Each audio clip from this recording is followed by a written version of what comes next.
Hello everyone, welcome again my class. In this time my new topic is regression analysis, and last time I covered a lot of topic about the correlation and rank correlation. So in this session I complete a different what is the meaning, what is the scope of regression and different measure outs of the regression through different methods, the actual mean method, assume mean method and a direct method. And I define the what is the regression lines here. Okay, so let's start. What is a regression? In term of the regression, we define the word is regression is a stepping back, going back. The meaning is in the term of the अगर dictionary meaning देखा जाए तो regression का मतलब stepping back होता है या going back. तो मतलब वापस हमें चेक करना. तो regression is the measure of the average relationship between two or more variables in term of the original units of the data. Relation is also measure होता है एक एवरेज रिलेशनशिप आइडेंटिफाई करना दो या दो से ज़्यादा वेरिएबल्स के बीच में जो ओरिजिनल यूनिट्स ऑफ डेटा है. It is also attempt to establish the nature of the relationship between variable. It is also define the what is the relationship जो भी एग्जिस्ट कर रही है वेरिएबल्स की वो किस तरह का है. What is the functional relation between the variables, किस तरह का फंक्शनल रिलेशन है वेरिएबल्स के बीच में. And what type of mechanism prediction और forecasting, किस तरह से हम prediction या mechanism या forecasting कर सकते हैं. So importance of regression analysis के देखेंगे. Regression analysis helps in a three important ways. First point, it provides estimates of the values of dependent variables from value of independent variable. तो regression analysis है जो वो three important way से help करता है. First होता है आपका कि आइडेंटिफाई करना, एस्टिमेट करना वैल्यूज जो डिपेंडेंट वेरिएबल्स हैं किस थ्रू ऑफ इंडिपेंडेंट वैल्यूज के. It can be extended to or more variables. यहाँ पे जो भी वेरिएबल्स होते हैं वो दो या से ज़्यादा वेरिएबल्स. जिस no is the multiple regression, जो मल्टीपल रिग्रेशन के टर्म में आता है.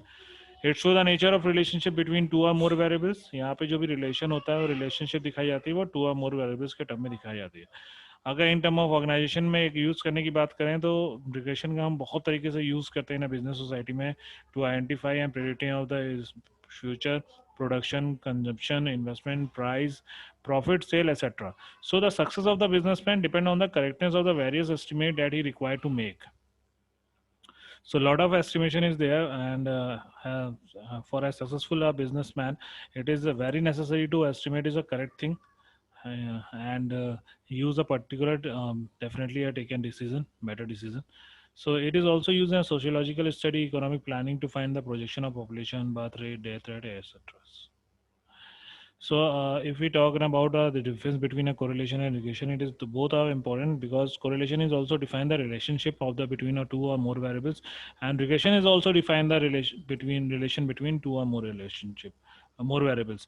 So, correlation analysis deals with the association between two or more variables in a term of the definition, and regression it is a measure of the average relationship between two or more variables in terms of original unit of data. So, both are term is a different.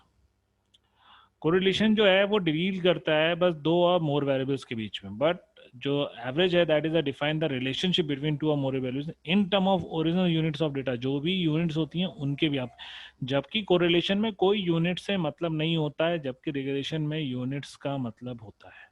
Type of relationship की बात करें तो जो को variability है between two variables, जो type of relationship है किस तरह का पॉजिटिव है नेगेटिव है, दैट डिफाइंड बाय द कोरिलेशनशिप. जबकि यहाँ पे रिग्रेशन में जो है वो नेचर ऑफ द रिलेशनशिप दिखाता है वेरिएबल्स के बीच में. तो जो भी हम प्रेडिक्ट करते हैं वैल्यू, तो one on the basis of another, मतलब एक के बिहार पे दूसरे के साथ क्या मतलब जो दूसरे वेरिएबल्स की वैल्यू है उसको हम स्टडी करते हैं. तो दोनों के टर्म में हम बात करते हैं. अगर एक्स दो वेरिएबल है एक्स और वाई, तो एक्स का वाई पे क्या मतलब वैल्यूज का इफेक्ट पड़ रहा है, और वाई अगर एक्स और वाई है तो वाई वैल्यू से एक्स पे क्या इफेक्ट पड़ रहा है, तो दोनों टर्म से हम बात करते हैं. अगर कॉज इफेक्ट रिलेशनशिप देखा जाए तो कॉज इफेक्ट रिलेशनशिप का कोरिलेशन में कोई मतलब नहीं है, बट इन रिग्रेशन में अगर हम दो वेरिएबल्स को एक डिपेंडेंट और एक इंडिपेंडेंट वेरिएबल को मान रहे हैं तो it is possible to determine cause and effect relationship. हम कॉज और इफेक्ट रिलेशनशिप देखते हैं. सिमेट्री ऑफ द कोफिशिएंट की बात करें तो correlation coefficient of x and Y on X are symmetrical. दोनों सिमेट्रिकल होते हैं, चाहे हम एक्स का रिलेशन वाई से देखें या वाई का रिलेशन एक्स से देखें, तो both are symmetrical. But regression coefficient अगर हम देखते हैं तो both are not are symmetrical, same नहीं होते हैं. तो बी एक्स वाई या b y x are not a same. तो change of the original scale के टर्म में देखा जाए तो correlation coefficient is independent of change scale and origin. Correlation जो होता है कोफिशिएंट इंडिपेंडेंट होता है तो change of origin scale and origin के टर्म में, जबकि regression coefficient is independent of change of origin but not of scale. जो रिग्रेशन कोफिशिएंट होते हैं independent of change of origin होता है बट नॉट ऑफ स्केल के टर्म में नहीं होता। मेजरमेंट की बात करें तो scatter diagram is one of the graphical method of measuring correlation. We call also method measure correlation coefficient by using formula. Covariance के थ्रू भी यूज़ करते हैं, कार्ल पियर्सन भी यूज़ करते हैं। अगर मेजरमेंट देखा जाए रिग्रेशन के टर्म में तो टू लाइंस की बात होती है, इक्वेशंस की रिग्रेशन इक्वेशन की बात होती है, एक्स ऑन वाई और Y on X. For A and B are use a normal equation के टर्म में। एप्लीकेशन के टर्म में देखा जाए तो कोरिलेशन एनालिसिस होती है confined only the study of linear relationship between variables and has limited use. जबकि रिग्रेशन का एप्लीकेशन देखा जाए तो वाइडर एप्लीकेशन यूज होता है for study linear as well as non linear linear relationship between the variables. अगर relative absolute और relative measure of relationship की बात करें तो correlation coefficient is the relative measure of the linear relationship between x and y is independent of the units of measurement. It is a pure number lying between plus and minus 1. Regression की बात करिए तो regression coefficient are absolute measure representing the change in the value of the variable yx for the unit change of the value of the variable xy. अगर non sense या correlation regression की बात करें, non sense correlation regression की बात करें, they may be a non sense correlation between two variable which is due to the pure chance and has no practical relevance. The correlation between the size of shoe and intelligence of a group of variables. तो इस तरह का non sense correlation between two variables पे pure chance and no practical relation को नहीं होता। There is a no such thing like nonsense regression, जबकि regression में नॉनसेंस वाली कोई चीज़ ही नहीं है। अगर मेथड की बात करें, method of study of regression, तो रिग्रेशन को हम ग्राफिकली भी डिफाइन करते हैं through a least square free hand curve है, और अलजेब्रिक में least square deviation method from arithmetic mean और अज्यूम मीन की तरफ में भी डिफाइन करते हैं। तो फ्री हैंड कर्व और least square method is another term हो जाते हैं इसमें स्टडी करने के लिए। जब अलजेब्रिक मेथड की बात करेंगे तो least square method is the first method जो डिफाइन करता है कि हमें किस तरह से क्वेश्चन करना है सॉल्व। तो रिग्रेशन इक्वेशन, हमें जो भी रिग्रेशन इक्वेशन होती है उसमें टू लाइंस होते हैं। First is the regression equation x on Y और दूसरा होता है वाई ऑन एक्स। तो रिग्रेशन इक्वेशन में जब हम x ऑन y करते हैं तो x equal to a plus B Y होता है, जिसमें x जो होता है वो डिपेंडेंट वेरिएबल होता है और y जो होता है आपका इंडिपेंडेंट वेरिएबल होता है। जैसे यहाँ पे आपका दो चीज़ें हैं, x a plus B Y, तो x जो है वहाँ पे डिपेंडेंट वेरिएबल है। क्यों डिपेंडेंट वेरिएबल है? क्योंकि x की वैल्यू हमेशा y पे डिपेंड करेगी कि y का आगे वैल्यू 1 रख देंगे तो अलग वैल्यू होगी, y की वैल्यू का 3 रख देंगे तो अलग वैल्यू होगी। तो x is the dependent variable and y is the independent variable हो जाता है, क्योंकि y की वैल्यू जो होंगी वो चेंज होती रहेंगी। तो regression equation of y on x की बात करेंगे तो हमारा यही इक्वेशन पलट जाएगा, y equal to A B plus X हो जाएगा। तो y यहाँ पे क्या हो जाएगा? डिपेंडेंट हो जाएगा, x यहाँ पे इंडिपेंडेंट वेरिएबल हो जाएगा। तो जो भी हमें वैल्यूज निकालनी होती हैं for in the term of the least square के टर्म में, तो हमारी जो वैल्यू होती है हम क्या करते हैं, sigma x square equal to N A plus B sigma Y कर देते हैं, और इसके साथ दूसरी इक्वेशन हमारी बनाते हैं sigma x Y equal to A sigma Y plus B sigma Y square. ये दोनों इक्वेशन इसलिए निकालते हैं ताकि हमारे जो ए और बी की वैल्यू है वो फाइंड आउट हो सके। जब हम y ऑन x पे बात करते हैं तो sigma y equal to N A plus B sigma x की वैल्यू निकालते हैं और sigma x Y equal to A sigma x plus B sigma x square की वैल्यू लेते हैं। तो इससे भी हमें a और b की वैल्यू मिल जाती है। जब दोनों हमें इक्वेशंस की वैल्यू मिल जाती है तो हम वो सॉल्व कर लेते हैं।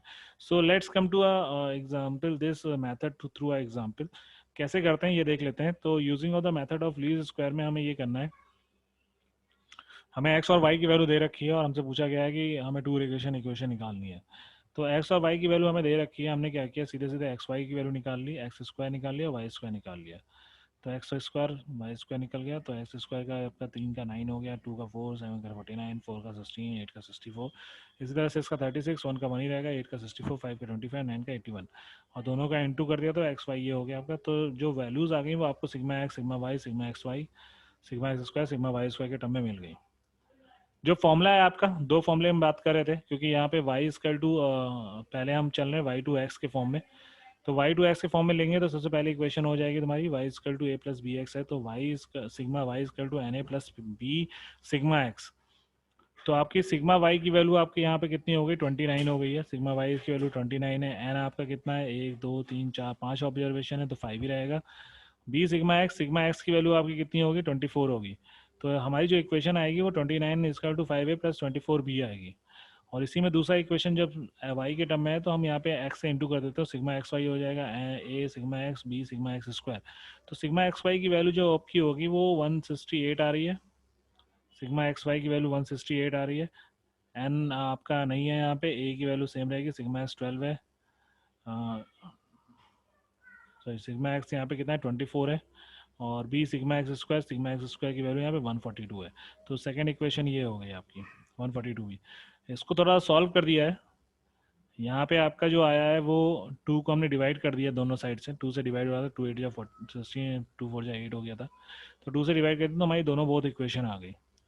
तो जब बोथ ऑफ इक्वेशन आ गई तो हम उसको सिंपल सा इक्वेशन सॉल्यूशन से सॉल्व कर लेंगे। यहाँ पे क्या करेंगे हम, फर्स्ट इक्वेशन में 12 से इंटू कर देंगे, फर्स्ट और सेकेंड इक्वेशन में 5 से इंटू कर देंगे।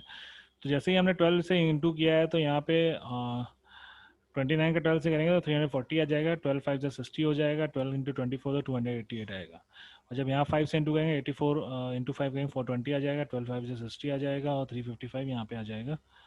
5 से करेंगे तो 5 1 जा 5 और 5 7 जा 35, तो ये हो गया।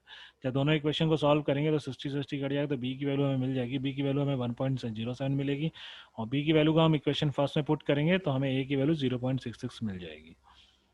तो जब हमारा इक्वेशन वाई ऑन एक्स की बात करेंगे तो हमारी सीधे सीधे ए और बी की वैल्यू मिल जाती है। तो हमारा जो फॉर्मूला होता है y square to a plus b x होता है, तो ए की 0.66 है, बी की 1.07 है, तो हमारी जो इक्वेशन आ गई वो 0.66 प्लस ए 1.07 एक्स आ गई।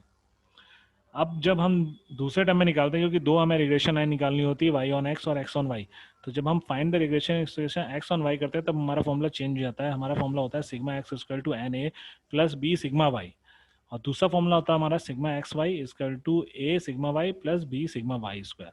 तो दोनों पे इक्वेशन रख देते हैं, सिग्मा एक्स की वैल्यू 24 है, एन आपका 5 ही रहेगा, नंबर ऑफ ऑब्जर्वेशन दोनों में 5 ही है, सिग्मा वाई आपका 29 है, तो आगे बी पहली क्वेश्चन बन गया, सिग्मा एक्स वाई 168 है, 29 आपका सिग्मा वाई है, 29 ए 207 बी।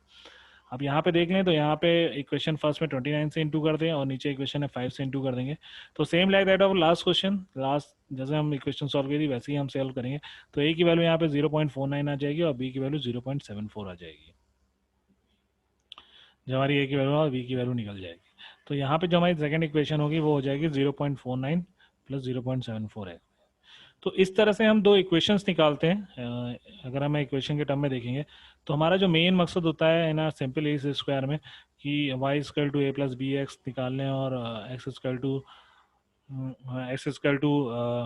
ए प्लस बी वाई निकाल लें।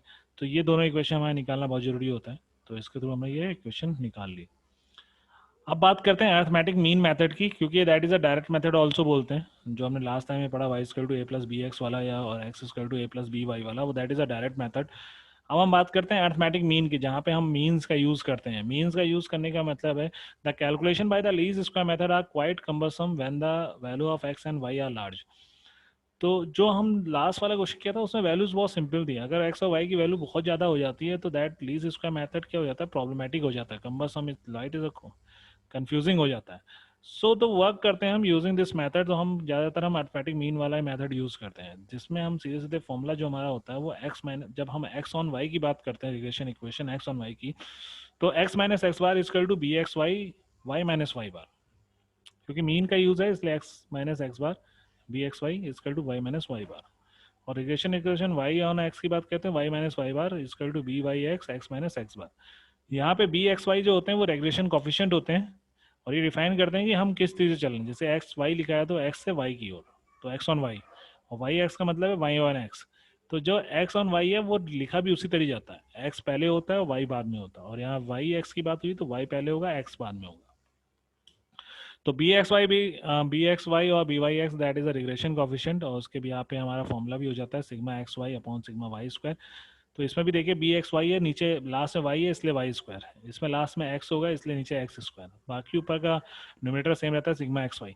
यहाँ पे जो स्मॉल एक्स है that is a represent x minus x bar, okay, और वाई जो है वो है वाई माइनस वाई बार, ठीक है। सो एक क्वेश्चन इसके बिहार पे कर लेते हैं, जैसे रिग्रेशन कॉफिशिएंट है जो हमने लास्ट टाइम में सेम क्वेश्चन किया था, अगर हम इसको मीन मेथड से करें तो कैसे सॉल्व होगा आप देखिए। एक्स और वाई दे रखा है, हमारा वैल्यूज दे रखी है, ठीक है, हमने क्या किया, एक्स को सम कर दिया, वाई का सम कर दिया, 24 और 29 आ गया। 24 और 29 आया है, तो आपको जो वैल्यूज़ आएंगी, आपकी बार की वैल्यू जो आ रही है, सिग्मा एक्स की जो एक्स बार की वैल्यू आएगी, वो हम इसी से निकालेंगे, क्योंकि कितने मेथड है, 1 2 3 4 5, तो 24/5 हो जाएगा। तो 24/5 हुआ, तो 4.8 वैल्यू आ रही है। तो एक्स बार की वैल्यू जो है वो 4.8 है, तो 3 से माइनस किया 4/4.8 को, तो -1/8, और 2 को माइनस किया 4.8 को, तो -2.8, तो 7 को माइनस किया 4.8 को, तो 2.2, तो 4 को माइनस किया 4.8 से, तो -0.8, 8 को माइनस किया 4.8 से, 3.2। इसी तरह y की जब वैल्यू देखें 29 है, तो 29 को अगर 5 से डिवाइड करेंगे, तो आपका आ जाएगा 5 से 25, और 5.8 आ रहा है, 5.8 आ रहा है, तो 6 को 5.8 से माइनस किया 0.2, 1 को 5.8 से किया -4.8, 8 को किया 2.2, 5.8 को किया 0.3.2। अब हमें एक्स और वाई की वैल्यू निकल गई, तो सेम लाइक दैट, जैसे हम कोरिलेशन में करते थे, एक्स का स्क्वायर निकाल लेंगे, स्मॉल एक्स का एक्स स्क्वायर, स्मॉल वाई का वाई स्क्वायर, और दोनों का हम इंटू भी कर देंगे, तो हमें 3 वैल्यू मिल जाएंगी, sigma x square, sigma Y square, sigma x y. बाकी सबकी भी वैल्यू ले लेंगे, sigma x, sigma Y, sigma x small, sigma y की वैल्यू ले लेंगे। तो हमारी रिग्रेशन, अगर इक्वेशन देखेंगे, तो एक्स ऑन वाई की रिग्रेशन इक्वेशन देखेंगे, तो यहाँ पे जो इक्वेशन हमारी है वो x minus x bar b x y, y minus y bar. तो सबसे पहला रिग्रेशन कॉफिशिएंट निकाल लेते हैं, बी एक्स वाई के टर्म में निकाल लेते हैं। तो बी एक्स वाई का जो फॉर्मूला होता है, sigma x y upon sigma Y square. Sigma x y की जो वैल्यू है, आप यहाँ चेक करेंगे, तो 28.8 है। ठीक है, तो 28.8 लिखा, 28.8 है, और सिग्मा वाई स्क्वायर की जो वैल्यू है, वो अगर देखा जाएंगे, तो यहाँ 38.8 है। तो 28/0.8 ठीक है, और बी एक्स वाई हो गया, वाई माइनस वाई बार है, तो वाई तो सेम रहेगा, ये वाई है, यहाँ पे थोड़ा सा मिस्टेकली रिप्रेजेंट हो गया, वाई है, दैट इज़ रिप्रेजेंट वाई, तो वाई माइनस वाई बार। अब एक्स बार की जो आपकी वैल्यू थी, एक्स बार की 4.8 थी, और वाई की 5.8 थी, तो ये सेम रहेंगी, तो इसको डिवाइड करेंगे 0.74 हो जाएगा, ये आपका वाई अंदर ब्रैकेट में रहेंगे, that is the represent of the bracket. ये जो चीज़ रहेगी, ये ब्रैकेट में रहेगी आपके, ये आपके ब्रैकेट इन द टर्म रहेंगे।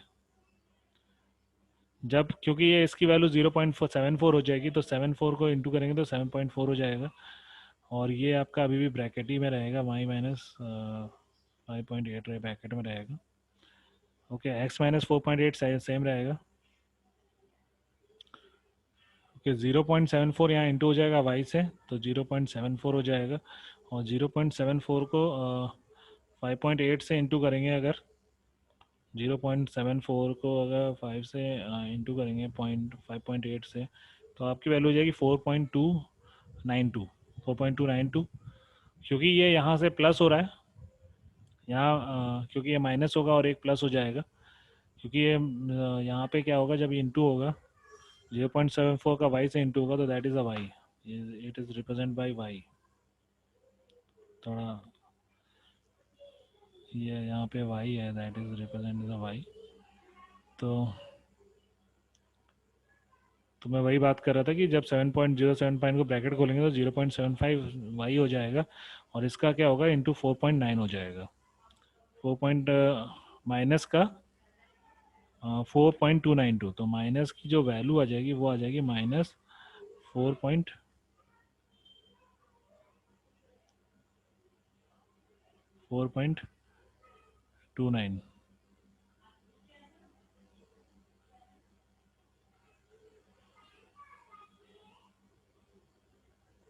ठीक है, 4.29 आ गई। अब ये माइनस की वैल्यू है, इधर पॉजिटिव है, ये माइनस है, तो ये इधर आएगा, इक्वल के इस साइड में आएगा, राइट हैंड साइड में, तो ये हो जाएगा प्लस में, तो -4.2 और +4.8 को डिवाइड करेंगे, तो आपका आ जाएगा 0.49। तो ये आपकी इक्वेशन हो गई। ओके, इसी तरह जब y ऑन x की बात करेंगे, तो y माइनस वाई बार हो जाएगा b y x, x minus x bar. B y x की value sigma x y upon sigma x square होती है, तो सिग्मा एक्स वाई की वैल्यू तो हम 20.8 आई है, सिग्मा एक्स स्क्वायर की वैल्यू पीछे से देख लेते हैं हम, सिग्मा एक्स स्क्वायर की वैल्यू जो होगी वो पीछे के साइड में देख लेंगे। सिग्मा एक्स स्क्वायर की वैल्यू यहाँ से हमें, सिग्मा एक्स स्क्वायर की वैल्यू जो हमारी आ रही है 26.8 आ रही है, तो 26.8 है। ठीक है, तो ये हमारा देखिए यहाँ पे ब्रैकेट लगाया है इन्होंने, 1.7 है, x माइनस 4.28 है, तो 1.07x हो जाएगा, 1.0 माइनस 48 है, यहाँ पे प्लस 58 है, तो सॉल्यूशन करके 0.66 आएगा। तो ये आपके y की एक्सिस आ जाएगी, तो दो एक्सिस आ गई आपकी, 1 और 2 आ गई। अगर हमें रिग्रेशन कोफिशिएंट के बेस पे हमें अगर कोरिलेशन निकालना है तो आपको दोनों रिग्रेशन इक्वेशन मिल जाती हैं, बी एक्स वाई और बी वाई एक्स। तो आर का सीधा फॉर्मूला होता है r equal to under root b x y और बी वाई एक्स। तो दोनों की अगर आपको वैल्यू देख रहे हैं, बी वाई एक्स की वैल्यू जो आई है वो 1.07 आई है और उसकी 0.7 आई है, दोनों को इंटू करिए तो आपको पता चल जाएगा जो रिग्रेशन जो कोरिलेशन होता है आर की वैल्यू वो आ जाएगी आपको। अगर वो आर की वैल्यू आपकी -1 और +1 के बीच में, तो दैट मीन्स आपने जो किया है वो बिल्कुल सही किया है, क्वेश्चन जो एनालिसिस जो आपने इक्वेशन सॉल्व किया है, जो कैलकुलेशन करी वो सही करी है। तो यहाँ पे ये ऑब्जर्व करा जा रहा है कि regression equation are the same as those obtain by the direct method से सेम होता है। क्योंकि ये देखिए ये जो इक्वेशन है, ये देखिए 1.0x प्लस ई, ये यहाँ पे x की वैल्यू देखिए x equal to 0.74 y plus 0.49 आई है, जबकि हमने डायरेक्ट मेथड में देखिए हमारा ये देखिए निकला था, जो हमने x की वैल्यू निकाली थी देखिए 0.74 y प्लस 0.59 सेम आई है, ये देखिए 0. और y की जो है y equal to 1.07x plus 0.66, तो y की भी देख लीजिए, y की हमें 1.07 प्लस 66, तो बोथ आर द सेम। चाहे एज्यूम मीन से निकाल लीजिए, चाहे आप किसी भी चीज़ से निकाल लीजिए, तो ये आपकी सेम आती हैं। ठीक है, ये यहाँ पे कहने का मतलब भी है। नाउ हम बात करते हैं एज्यूम मीन की। जब बहुत ज़्यादा फ्लक्चुएशन हो इन वेरिएबल्स में, ज़्यादा डिफरेंस हो या वेरिएबल्स बहुत ज़्यादा है, तो हम एज्यूम मीन के थ्रू भी निकाल सकते हैं। Formula both are the same. यहाँ पे x minus x bar equal to b x y minus y bar होता है अगर x ऑन y के टर्म में देखा जाए, और regression equation y on x के टर्म में देखा जाए तो आपका y minus y bar equal to b y x minus x bar होता है। बट डिफरेंस के अंदर डिफरेंस जो होता है वो रिग्रेशन कोफिशिएंट में होता है, क्योंकि वहाँ पे एज्यूम मीन से हम करते हैं तो sigma x y upon sigma x square लिख लेते हैं या सिग्मा वाई स्क्वायर लिख लेते हैं। लेकिन यहाँ पे क्योंकि हम एज्यूम मीन के थ्रू करते हैं तो हमारे डी एक्स और डी वाई निकलता है, तो फॉर्मूला जो होता है वो कोरिलेशन जो एज्यूम मीन का होता है वो सेम होता है, बट इसमें थोड़ा सा डिफरेंस होता है। तो यहाँ पे जैसे ऊपर का फॉर्मूला होगा एन सिग्मा, जैसे बी एक्स वाई निकाल लें तो वाई का हिस्सा नीचे ही रहेगा, तो नीचे डी वाई का ही पार्ट होगा। अगर यहाँ एक्स का निकाल लें, क्योंकि बी वाई एक्स निकाले तो लास्ट में एक्स है, तो यहाँ डी एक्स ही रहेगा। तो बी एक्स वाई का जो फॉर्मूला होता है वो एन नंबर ऑफ ऑब्जर्वेशन हो जाएगा, sigma d x d y, sigma d x d y को अलग अलग लिख लिया, मतलब यहाँ पे कंबाइन लिखा है, यहाँ अलग अलग लिख लिया। और नीचे एन सिग्मा डी वाई का whole square, d y square होगा, और यहाँ डी वाई का होल स्क्वायर होगा। ठीक है, ये यहाँ पे होल स्क्वायर होता है, होल स्क्वायर का मतलब है यहाँ ब्रैकेट होगा। Okay, that in the define in the brackets, ये जो होता है आपका, ये आपका ब्रैकेट के टर्म में होता है। ओके, ये आपका ब्रैकेट के टर्म में होता है, और यही चीज़ यहाँ पे ब्रैकेट हो जाती है आपकी। ओके, बाकी चीज़ें सेम होती हैं। N sigma d s d y होगा, n d minus sigma d s d y, n sigma d y का डी वाई स्क्वायर है, ये एन सिग्मा ये माइनस सिग्मा डी वाई का होल स्क्वायर होगा। यहाँ भी न्यूमरेटर सेम होते हैं, दोनों के न्यूमरेटर सेम है, बस डिनोमिनेटर चेंज होता है। यहाँ डी वाई की स्क्वायर होता है, यहाँ डी एक्स स्क्वायर। तो आपको अगर एक फॉर्मूला याद है तो आप दूसरा फॉर्मूला आराम से याद कर सकते हैं। ठीक है, तो just I clear this drawing. इसका एक न्यूमेरिकल भी देख लेते हैं, न्यूमेरिकल अगर है तो same like that of the numerical भी हमने सेम लिया है। तो यहाँ पे प्रीवियस एग्जांपल जो हमने रेगुलेट किया था उसी तरह से यहाँ पे कर लेते हैं। यहाँ पे जो एज्यूम मीन है, क्योंकि हम मीन निकालने की जरूरत नहीं होती, तो एज्यूम मीन हम अपने से मान लेते हैं, या तो क्वेश्चन में दिया जाता है कि आप ये एज्यूम मीन मान लीजिए। तो यहाँ पे जो एज्यूम मीन माना है वो 6 है। यहाँ पे एक मिनट, यहाँ पे इन्होंने क्या दिया है, from the data given in previous example calculate regression equation by assume 7 as a mean of x series. 7 को हम एक्स सीरीज का मीन मान लेते हैं और 6 को हम वाई सीरीज का मीन मान लेते हैं। तो जब 7 मान लिया तो आपका डी एक्स की वैल्यू एक्स माइनस 7 हो जाएगी, तो आप -4 -5 0 -3 1 आ गया। तो डी एक्स का स्क्वायर निकाल लिया, 16 25 0 9 1 आ गया। और डी वाई में वाई सीरीज में आपका बोल रहा है 6 मानिए, तो वाई माइनस 6 कर दिया तो 6 माइनस 6 0 हो जाएगा, 1 माइनस 6 -5 हो जाएगा, 8 माइनस 6 2 हो जाएगा, 5 माइनस 6 -1 हो जाएगा, 9 माइनस 6 आपका 3 हो जाएगा। तो डी वाई का स्क्वायर निकाल लिया, और लास्ट में हमने क्या किया, डी एक्स और डी वाई को दोनों को इंटू कर दिया, मतलब -4 × 0 0 हो गया, 5 का 5 से इंटू हुआ प्लस 35 वो 25 हो गया, 0 को 2 से इंटू हुआ 0 हो जाएगा, -3 का -1 से हुआ तो 3 आ जाएगा, प्लस का और 3 तो d x of d y की वैल्यू मिल जाएगी 31, डी वाई स्क्वायर की वैल्यू मिल जाएगी 39, डी ए वाई की वैल्यू हो जाएगी -1, डी एक्स स्क्वायर की वैल्यू 51, डी एक्स की -11, और इस तरह से सिग्मा एक्स सिग्मा वाई की मिल गई। तो अब हमें क्या है, सीधे सीधे इक्वेशन निकालना है। इक्वेशन की बात करें तो इस तरह के एसयू मीन में हमें रियल मीन भी निकालना होता है। तो x bar equal to sigma x upon n कर लेंगे तो 24 आपका आ ही रहा है, तो 24.5 अपॉन करेंगे तो 4.8 आएगा, उसका 5.8 आता है वाई बार का। तो रिग्रेशन कॉफिशिएंट हम निकाल लेते हैं पहले, क्योंकि बड़े फॉर्मूले हैं। जब भी हम एक्स ऑन वाई करेंगे तो x on y y on x पे दोनों पे कर लेंगे। तो एक्स ऑन वाई किया है तो बी एक्स वाई आपकी जो फॉर्मूला होता है n sigma d x d y minus sigma d x sigma d y, तो ये होता है, और नीचे से n sigma d y square और सिग्मा डी वाई का होल स्क्वायर। ठीक है, यहाँ पे इस होल है मतलब ब्रैकेट लगेंगे, उसके ऊपर स्क्वायर है। तो एन तो हमारे कितने ऑब्जर्वेशन है, 5 ऑब्जर्वेशन है सीधे। Sigma d x d y की वैल्यू आपको यहाँ से मिल जाएगी 31 है तो 31 है। सिग्मा डी एक्स और सिग्मा डी वाई अलग अलग है, तो सिग्मा डी एक्स की वैल्यू कितनी होगी, सिग्मा डी एक्स -11 और सिग्मा डी वाई की वैल्यू -1, तो यहाँ पे -11 -1 रखा है ब्रैकेट में। डी वाई का स्क्वायर बोला है तो डी वाई का स्क्वायर आप देख लेंगे, डी वाई का स्क्वायर कितना है 39 है, सिग्मा डी वाई स्क्वायर, तो 5 का इंटू किया 39 से। यहाँ डी वाई का होल स्क्वायर बोल रहा है, डी वाई का होल स्क्वायर मतलब d y sigma d y की वैल्यू कितनी है -1 है, तो उसका होल स्क्वायर होगा। तो जब इसको सॉल्व करेंगे तो 155 -11 आ रहा है, 195 -1 आ रहा है, तो 144 अपॉन 194 तो 0.74 आ रहा है। ओके, तो जब बात करेंगे रिग्रेशन इक्वेशन की एक्स ऑन वाई पे, तो x minus x bar equal to b x y y minus y bar. तो बी एक्स वाई आपने निकाल लिया 0.75, आपके पास बार की वैल्यू भी है, तो आपने सॉल्व किया, इक्वेशन रखा, सॉल्व किया, आपको सेम इक्वेशन मिल गई जो हमें लास्ट दो क्वेश्चन से मिल रही थी, x equal to 0.74 y plus 0.49। ठीक है, तो यहाँ पे हमें सिर्फ सेंट्रलाइज करना है कि जो रिग्रेशन कॉफिशिएंट है उसमें आपका फॉर्मूले में सेम वैल्यू रखी जाए, जिसके यहाँ पे आपको रिग्रेशन कॉफिशिएंट मिल जाए। और इसमें आपको एक्चुअल मीन भी निकालना पड़ता है, और आपको जो एज्यूम मीन है उसके भी यहाँ पे आपको रिग्रेशन कॉफिशिएंट निकालने पड़ते हैं। अब जैसे regression coefficient y on x की बात कर रहे हैं, तो यहाँ पे वाई ऑन एक्स की बात का मतलब यहाँ पे कि हम पहले रिग्रेशन कॉफिशिएंट निकाल लें, जैसे बी वाई एक्स है, तो एन जो फॉर्मूला है वो आपका सेम है, n sigma d x d y minus sigma d x sigma, अलग अलग सिग्मा, क्योंकि इन दोनों इक्वेशन में न्यूमरेटर सेम होते हैं, बस डिनोमिनेटर चेंज होता है। तो वहाँ जहाँ डी वाई यूज़ करते हैं यहाँ पे डी एक्स यूज़ करेंगे, तो n sigma d x square हो जाएगा माइनस सिग्मा डी एक्स का होल स्क्वायर हो जाएगा। तो फॉर्मूले सेम रखें, वैल्यू हमारी वही सेम 531 ऊपर थी, -1 -11 -1 हो गई। नीचे बस डी एक्स स्क्वायर की जो वैल्यू थी वो हमें देखनी पड़ेगी, डी एक्स स्क्वायर की जो वैल्यू है हमारी वो है हमारी है 51, और डी एक्स की जो वैल्यू है -11, तो हम यहाँ पे ये देख लेते हैं 51 है और ये -1 का होल स्क्वायर है, तो 55 155 -11 हो जाएगा, यहाँ 55 1 का 5 से इंटू है 255 हो जाएगा -21, तो यहाँ पे 144 अपॉन 134, तो यहाँ पे वैल्यू आ जाएगी बी वाई एस की 1.07।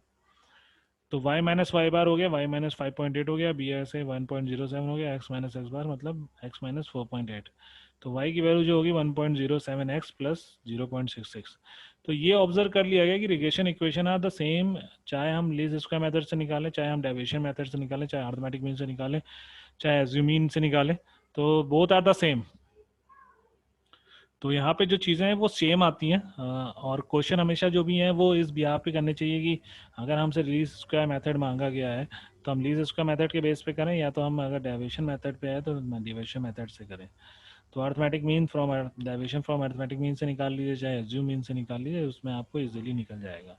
बस यहाँ पे ध्यान रखना है जो भी फॉर्मूले हैं वो बहुत ही ध्यान से यूज़ करने हैं, और हमेशा ये क्योंकि लीस्ट स्क्वायर मेथड में हम सीधे y square to a plus b x निकालते हैं, तो लीस्ट स्क्वायर मेथड में हमेशा ए और बी की वैल्यू निकाल लेते हैं, जबकि बाकी जगह पे हमें कोरिलेशन यहाँ पे रिग्रेशन कॉफिशिएंट निकालने पड़ते हैं, रिग्रेशन कॉफिशिएंट आपको निकालने होते हैं। अगर हमसे पूछा जाता है कि भाई कि कोरिलेशन निकाल के बताओ रिग्रेशन कॉफिशिएंट से, तो आपको सीधे आर का फॉर्मूला यूज़ करना है, r equal to under root b x y into b y x, जैसे यहाँ पे बी वाई एक्स और बी एक्स वाई दे रखा है, तो हम इसको रूट या इंटू करके निकालेंगे तो आर की वैल्यू में +1 या -1 के बीच की वैल्यू मिल जाएगी, जो बहुत ही इजीली आपको सॉल्व भी हो जाएगा। तो और डिपेंडेंट और इंडिपेंडेंट वैल्यूज़ का भी एक कॉन्सेप्ट होता है, जिसमें अगर बोल दिया जाता है कि बताइए कि y की वैल्यू क्या होगी जब x को हम 32 रखेंगे, तो हमें जब भी x की वैल्यू हमें बोला जा रहा है कि y की वैल्यू निकालेंगे, जैसे हमसे बोला जाता है कि if we taken x value is 3 और so y value is what, तो हम ये देखते हैं कि डिपेंडेंट और इंडिपेंडेंट कौन है। तो y यहाँ पे इस इक्वेशन में y डिपेंडेंट है, तो यहाँ पे x की वैल्यू रखेंगे तभी यहीं से, क्योंकि आपके दोनों इक्वेशन में तो होता ही है x, जैसे y की वैल्यू है, तो x की जब x की वैल्यू रखनी है तो हम ये देखते हैं कि y डिपेंडेंट वेरिएबल कौन है, y है कि x है। अगर हमें y की वैल्यू रख के हमें x की वैल्यू निकालनी है, तब हम x स्क्वल टू 0.74 y का वैल्यू रखेंगे, फॉर्मूला लगाएंगे। अगर जब हमें y की वैल्यू निकालनी है x के फॉर्म पे, जैसे हमें y की वैल्यू निकालनी है x के यहाँ पे कि x 5 है, तो बताइए क्या होगा, तब हमें इस तरह की वैल्यूज निकालनी होंगी। तो यहाँ पे जो वैल्यूज हैं वैसे बेसिकली हमसे रिग्रेशन इक्वेशन ही पूछी जाती है, ज़्यादा ज़्यादा हमसे कोरिलेशन पूछा जाता है या तो डिपेंडेंट वेरिएबल्स का क्वेश्चन पूछा जाता है। तो ये इतना ही रिग्रेशन में मोस्टली पूछा जाता है। और ये एक जो बिहाफ मैंने डिफरेंस भी बता दिया कि कोरिलेशन और रिग्रेशन में क्या डिफरेंस होता है, क्योंकि इसमें यूनिट्स का बहुत मैटर करता है। रिग्रेशन में यूनिट्स पे यहाँ पे मैटर करता है रिलेशनशिप को डिफाइन करने में, क्योंकि यहाँ पे डिपेंडेंट और इंडिपेंडेंट वेरिएबल्स की बात होती है, जबकि रिग्रेशन में सिर्फ एक कोरिलेशन होता है जो ये डिफाइन करता है कि चाहे आप x का y से निकालिए या y का x का रिलेशन निकालिए, दोनों both are the same. But regression इस चीज़ को डिनाई करता है और कहता है कि जो भी रिग्रेशन जो वैल्यूज़ होती हैं, अगर डिपेंडेंट इंडिपेंडेंट के टर्म में देखा जाए, तो दोनों के बीच का जो रिलेशन है, चाहे रिलेशन आप देखें एक्स का वाई से या वाई का एक्स है, तो वो सेम नहीं हो सकते, सिमेट्रिकल नहीं हो सकते, वो डिफरेंट होंगे। तो ये चीज़ को यहाँ पे डिफाइन कर रहा है। ठीक है। सो ये सब हमारे रिग्रेशन के बारे में हो गया। एंड आई थिंक कि रिग्रेशन आपको समझ में आया होगा, and you use in a practical form also. Okay. So further जो होगा वो हम नेक्स्ट वीडियोस में डिफाइन करेंगे। अभी के लिए फ़िलहाल इतना ही। So thank you so much class.